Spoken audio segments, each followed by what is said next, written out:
Welcome, bienvenidos, benvindos to the Soccermetrics Copa Libertadores show, a production of Soccermetrics and Soccer Down Here, the only English language podcast devoted to South America's premier club competition.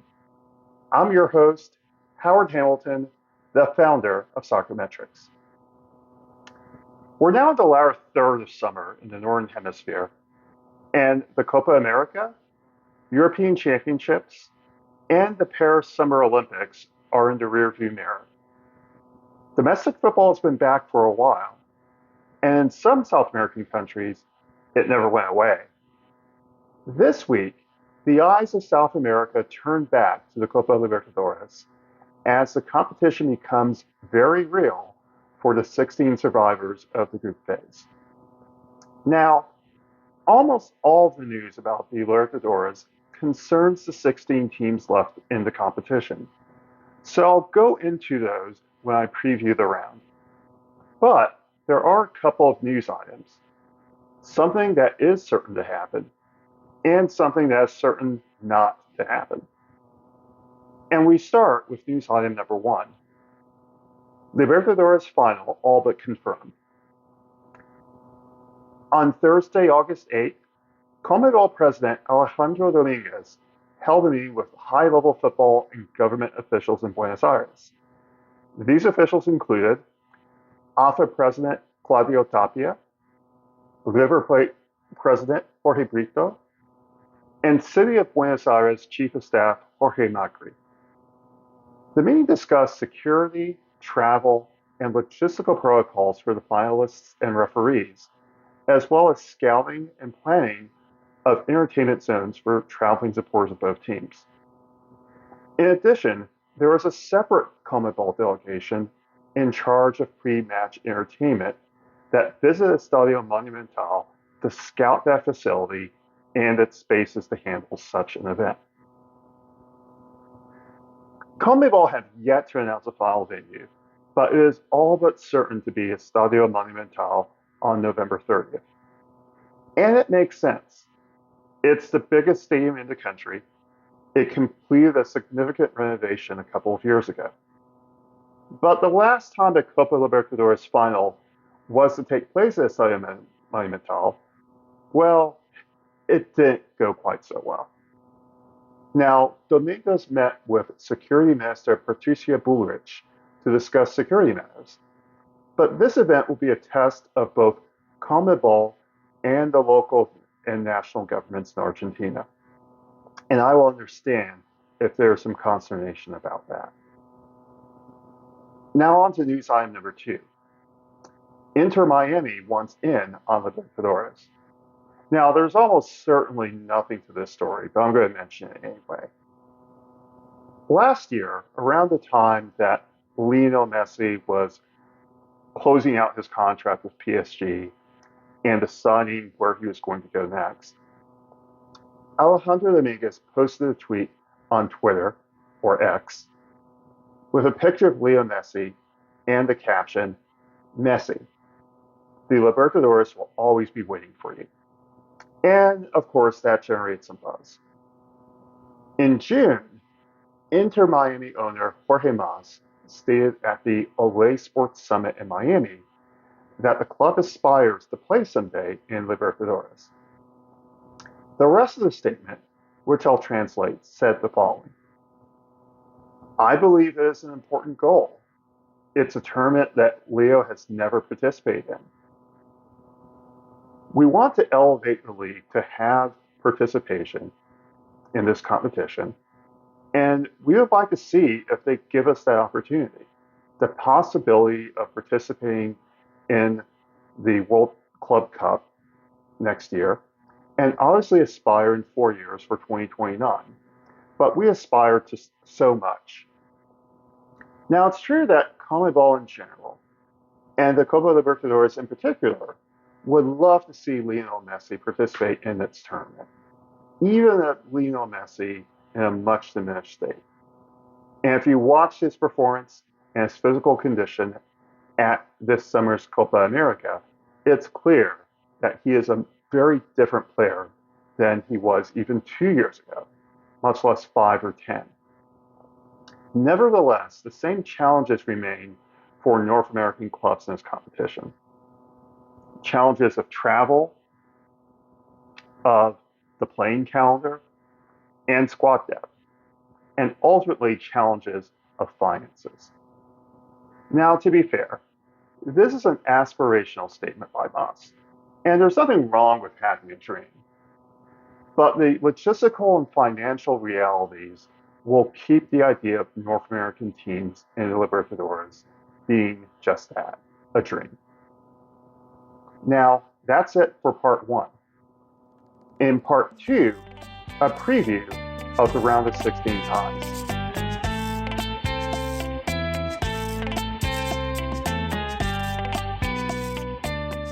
Part 2 of the Soccermetrics Copa Libertadores show, a production of Soccermetrics and Soccer Down Here. And now a preview of the round of 16. To give you an introduction to the format of the knockout stage, these matches will be aggregate 2-leg series. The higher seeded team hosts the second leg, and the away goals rule is not in effect. If the tie is level on aggregate at the end of the second leg, the series will be decided on a penalty kick shootout. Now, yellow cards are wiped clean after a group stage, and 3 yellow cards result in a 1-match suspension. So let's start by looking in the top half of the bracket in quadrant 1. San Lorenzo will host Atletico Mineiro. San Lorenzo being the 15th seed, Atletico being the 2nd seed. This is a tie that looks like a mismatch on paper, but has been leveled by injuries and departures. Atletico, who are currently 9th in the Brazilian Championship, won't have Pedrinho, who went back to Shakhtar Donetsk after a loan period. But a more significant injury for Atletico is the exclusion of Hulk. Hulk suffered an injury in a recent league match. He will be out for at least the first leg and almost certainly the second. That's a big loss for Atletico because Hulk, despite being 37, 38 years old, has led the team in expected goals and expected assists. So his presence in the front line his absence in the front line will be felt by Ogala. San Lorenzo, who are currently toward the bottom in Argentina's Primera División, have some challenges as well. Alain Barrera, who led the team in expected goals during the group stage, has gone off to River Plate. But they have incorporated Francisco Fitraszewski from Barcelona of Ecuador. Nevertheless, Leandro Romagnoli, manager of San Lorenzo, will most likely incorporate Alex Cuello as the lone striker. He led the team with 2 goals in the group stage. Again, this does look like a mismatch on paper. San Lorenzo have been an average team at best in the group stage. They caught fire toward the end of group stage play to get out of the group. And Atletico have consistently been among the top teams in the group stage, and a team that was considered, and probably still is considered, to be a contender for winning the competition. So the result of that first leg is going to be absolutely crucial to San Lorenzo's hopes of advancing to the round of 8. The second tie in this quadrant sees Gremio host Fluminense. Gremio's home match will be played in Curitiba as Porto Alegre continue to recover from the flooding disaster that occurred in the spring. Now, both teams have been struggling in domestic competition, but they've been good enough to advance out of their respective Libertadores groups. Gremio are currently 13th in the Brazilian Championship, and they've really struggled to score goals. they have 7 different goal scorers in the group stage, but none of them have scored more than a goal.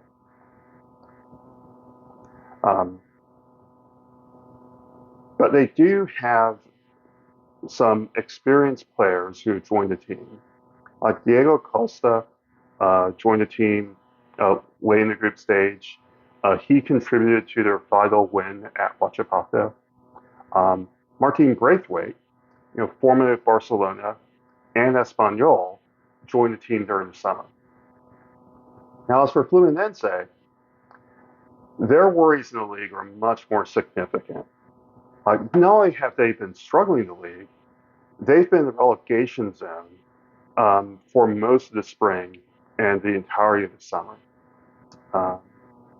This run of form forced their previous manager, Fernando Diniz, who led Fluminense to the Libertadores title last year, out of his position, and Mano Menezes, the former Brazil manager, replaced him.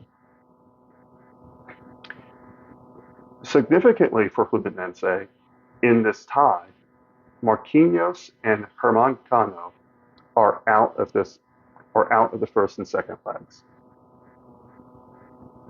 So this could be a very even encounter between two teams that have been mediocre in the Brazilian Championship and good enough to advance out of the group stage in Libertadores competition. So another tie in which the first leg result will be vital. Now looking at Quadrant 2, where Chile's Colo-Colo hosts Colombia's Junior. Colo-Colo are currently 4th place in Chile's Primera División. And they've achieved 4th place despite having played a very tight schedule. In fact, this match against Junior will be in between 2 league matches. So no less than a figure than Arturo Vidal has voiced his displeasure at this situation. Colo-Colo's advantage, in contrast to a number of other teams in Libertadores, is that they've had very little turnover during the summer. So the players who were key for them during the group stage will be present for them in the knockout stages. Junior, by contrast, has had a generous level of support from the local Colombian leagues and the federation. The local league suspended matches involving Junior to give them more time to rest in advance of the Libertadores matches. So this match will see them playing on at least 10 days rest. That could be a good thing. It can also be a bad thing if a team is playing out of rhythm. Now, between these two teams, Colo-Colo are significantly weaker in terms of offensive firepower and generating goal-scoring chances, but they have figured among the top defenses in the group stage. They were 4th in expected goals allowed per 90 minutes. Junior were right around at the group stage average. 17th in expected goals generated per 90 minutes, 22nd in expected goals allowed per 90 minutes. I see this as an even tie. I see this as a tie in which goals will be at premium, and I wouldn't be surprised to see this series decide on penalty kicks. The second half of this quadrant sees Talleres de Córdoba host River Plate in the first leg, the lone all-Argentine tie of the round of 16. Now, this is a series in which, on paper, River have the talent. They generate more expected goals per 90 minutes than they are team in the group stage. They allowed fewer expected goals per 90 minutes than any team in the group stage. And actual goals, they were at or very near to the top in both categories of goals scored and goals allowed. Yet River haven't been playing well. Martin de Michelis resigned because of of middling results for the team. They're currently in 11th place in the Primera División. And Marcel Gallardo, who led River through their golden era in the 2010s, returned to lead the club again. Again, this is a side that has the talent. They have the talent to go all the way and host a home final in Libertadores. But they have some significant absences. Miguel Borja has been injured. He won't play in the first leg, and very possible that he won't play in the second. Ezequiel Barco departed during the summer and is currently playing at Spartak Moscow. Talleres, who are currently 5th place in the Argentine Primera, have some even more significant challenges. Sosa and Bota, who were the most significant figures for Talleres in the group stage, will not figure in this tie for different reasons. Bota has been injured, or Bota got injured very recently, and Sosa wants a European transfer, and he's been so insistent on that European transfer that the manager of the team has banished him to the sidelines of training. He's currently training alone. So those are two significant losses. Talleres have been playing relatively well, but major figures are out. So this could be a very even tie, and a tie in which River, despite all their problems, should be considered favorites to advance. And now let's look at the bottom half of the bracket. In Quadrant 3, Uruguay's Nacional will host the 5th seed Sao Paulo FC. This could be the tie of the round. Nacional are a solid team. They were in the top 10 in expected goals generated per 90 minutes. Just outside the top 10 in expected goals allowed per 90 minutes. But Sao Paulo have been the strongest team statistically in terms of defense. They had the best defense of the group stage. And this is a time in which both teams are playing relatively well. I think Nacional can spring a surprise. The result of the first leg, of course, is going to be crucial. But Sao Paulo are playing better. They're a more talented side. I would expect them to advance. The next match in this quadrant sees Botafogo host Palmeiras in another all-Brazilian tie. But this is an all-Brazilian tie featuring two teams that have been performing well domestically. Botafogo had their struggles in the group stage. They have recovered. They recovered the second half of the group stage to advance out of the group, albeit not as group winners. But they've been playing well in the Brazilian Championship and once again have overachieved to reach the top of the league table in Brazil. They've also been boosted by the arrival of Thiago Almada from Atlanta United. Almada will be with them until December, after which he'll go on to Europe, to Lyon. Palmeiras have been the best team in Brazil for the last couple of seasons by a lot of statistical measures. But they will have some significant absences. Endrick, the 17-year-old wonder kid, has gone to Real Madrid. And James Rodriguez, who featured so strongly for Colombia in the Copa America, has departed the club as well. That being said, Endrick and James did not feature as significantly for, James Rodriguez was actually Sao Paulo, so apologies for that. But Endrick didn't really feature as much for for Palmeiras in the group stage of Libertadores. But this is a tie in which both teams are very closely matched. They may not be closely matched in terms of the statistics for Libertadores group stage, but on form, this could be one of the more attractive ties of the round of 16. Now on to quadrant 4.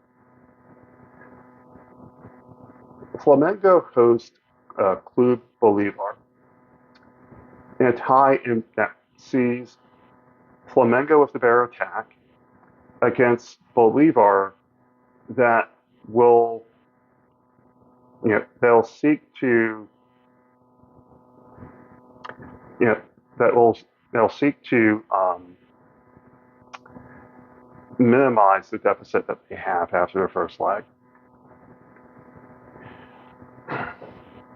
Pedro alone up front for Flamengo has been one of the leading contributors to the team. He's been one of the leading figures in the group stage. He scored 5 goals in the group stage. He'll have De La Cruz, De Arrasqueta, Luis Araújo, Everton behind him in the midfield. Bolivar, formed the core of Bolivia's national team in the Copa America. Their leading figures are Ramiro Vaca, who played for Bolivia during the Copa America, and Bruno Savio, who's Brazilian. So the big question for Bolivar is, how much of a deficit will they have after the first leg?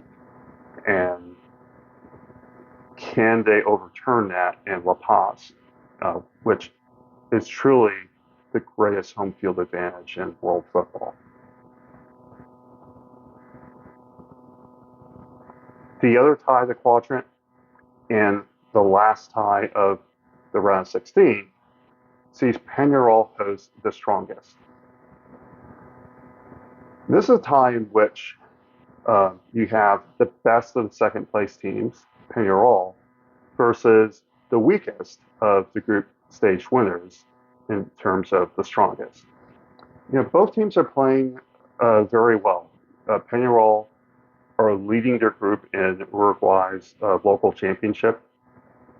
The strongest are second place in the Primera Clausura in Bolivia. Peñarol, rather, have the stronger side in terms of offensive firepower, in terms of defensive ability, in terms of defensive performance.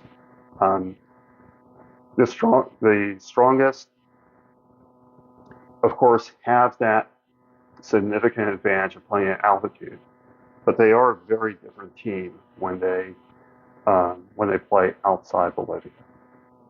So this is a time which I expect Peñarol to achieve the mild upset and advance to the round of 8. So that wraps up this preview of the round of 16 of the Copa Libertadores. And a reminder that you can stream every match of the tournament on Fanati's or Fubo Sports. If you prefer to listen to radio broadcasts in Spanish or Portuguese, many clubs and affiliate radio stations stream their broadcasts online or on YouTube. So there are plenty of options to experience the Libertadores. If you want to follow me and send a comment or question, my X handle is Soccermetrics. You can also send questions or comments to @SoccerDownHere or to Jason Longshore @Longshore. We'll answer your questions about the tournament in a future episode, and we do appreciate your comments as we strive to make this show better. I'll be back on Thursday to wrap up the first legs of the round of 16. This has been the Soccermetrics Copa Libertadores show, a production of Soccermetrics and Soccer Down Here. See you later. Hasta luego. Até mais.